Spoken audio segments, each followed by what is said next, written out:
el o sade, vır ruhuma patek, zülfün vırıb ateş.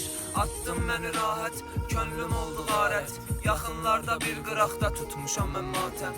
İşimdir telefonda şəklinə mən baxmaq, deyərdim bəd nəzər var ağzına tək yaşmaq.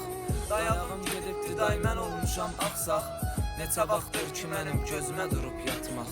Yoxluğun qələmlə bu yazıq gedəni barışdırıb, şair olub vəsf edir həyatında qarışdırıb.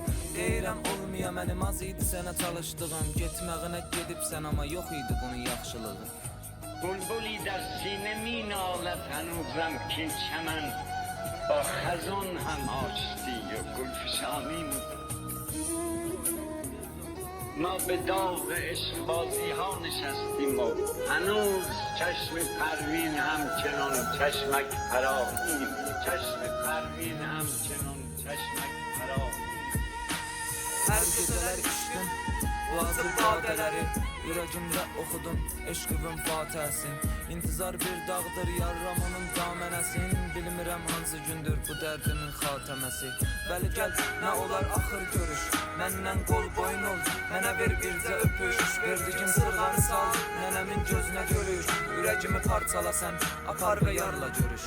Məni sındırdı sənin bir dəfəlik xiyanətin, bilmədim yalan imiş hər yerdən mitanətin.